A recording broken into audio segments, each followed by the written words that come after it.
Bienvenue à cette nouvelle capsule Les pros du compost. Cette semaine, on rencontre Jérôme Duguay, le directeur de l'environnement de la ville de Mirabel. Avec lui, nous allons discuter des différents impacts environnementaux qu'apporte la collecte de matière organique. Bonjour Jérôme. Bonjour. Ça va bien? Ça va très bien, vous de même? Ben oui, ça va super bien. Aujourd'hui, j'aimerais ça discuter avec vous des impacts environnementaux que le compost apporte aux différents citoyens de différentes municipalités, mais spécifiquement à Mirabel. Bon, spécifiquement à Mirabel, c'est sûr qu'au niveau global, le fait de faire du compost, on diminue les gaz à effet de serre qui vont affecter le climat mondial. Donc ça, c'est pour l'aspect mondial. Mais à Mirabel, une des choses intéressantes que le compost apporte, c'est des économies au niveau des coûts pour l'enfouissement. Donc on a moins d'enfouissement, ça coûte moins cher à composter qu'enfouir. Donc c'est l'impact le plus direct.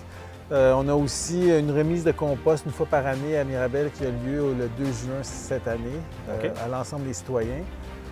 Donc, c'est des impacts directs, mais on espère en créer des impacts plus forts et plus proches dans les années à venir.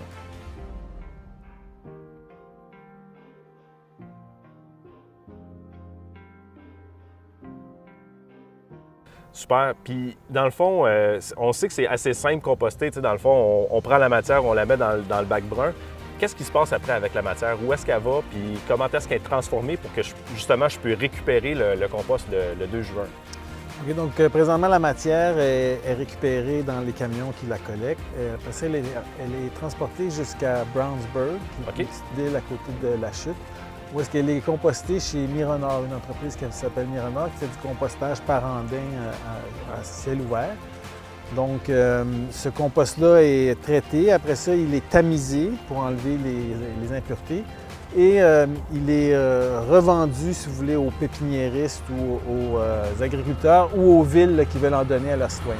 Puis pour la ville de Mirabel, le compost, c'est quelque chose d'important, c'est quelque chose qui est bien ancré. Ça fait combien de temps qu'on fait le compost à Mirabel? À Mirabel, on composte depuis mai 2015. Je pense que ça rentre de plus en plus dans les mœurs. On a quand même de 53 à 55 année après année de personnes qui font le compost.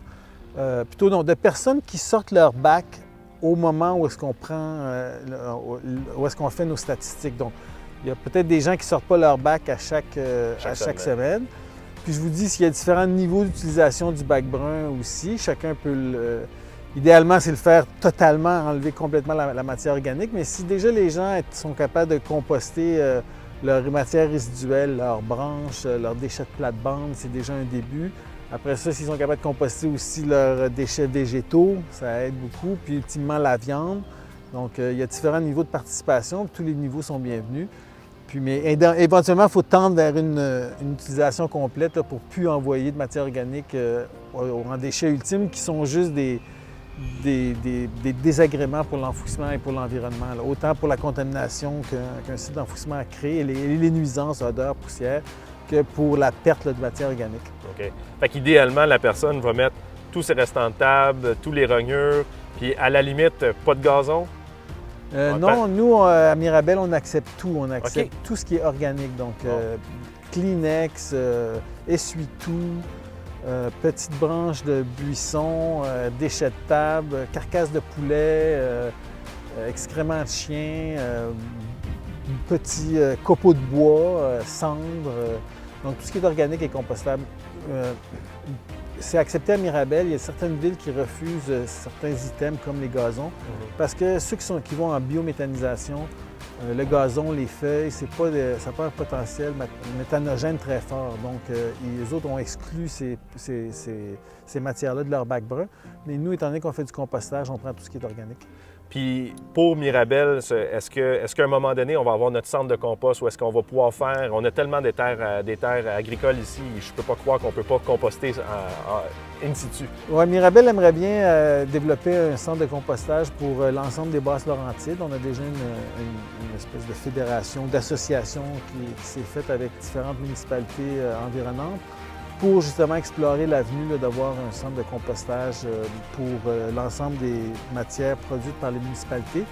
Puis on veut faire ce projet-là où est-ce que le compost produit serait destiné aux agriculteurs. C'est sûr aux citoyens aussi, mais principalement aux agriculteurs pour boucler une boucle là, d'un déchet, donc les produits maraîchers qui rentrent dans les zones urbaines, qui produisent des déchets urbains, qui re-rentrent dans les terres agricoles pour éventuellement ressortir vers l'urbain. Donc on boucle une boucle complète si on est capable de faire ça. Puis on pense que ça va donner un bon coup de pouce à une agriculture peut-être qui a moins d'impact sur l'environnement. En ayant une agriculture moins industrielle. Le mot de la fin, ça serait simple. Ça serait de dire, si on veut avoir plus de nourriture sur notre table, ça serait de remettre le stock dans le compost pour pouvoir continuer à en avoir puis avoir une belle boucle qui continue de même indéfinie. Si on veut plus de nourriture sur notre table, oui, mais si on veut aussi avoir un impact important sur les gaz à effet de serre, vous comprenez que le compost qui est produit, les déchets qui sont compostés localement, donc valorisés localement et réutilisés dans les terres localement pour produire localement des denrées alimentaires qui vont retourner localement.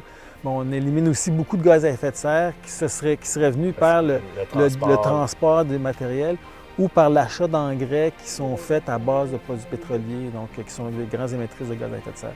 Donc on est gagnant sur toute la ligne avec un marché local puis une boucle d'un produit qui est complète à l'intérieur de notre territoire.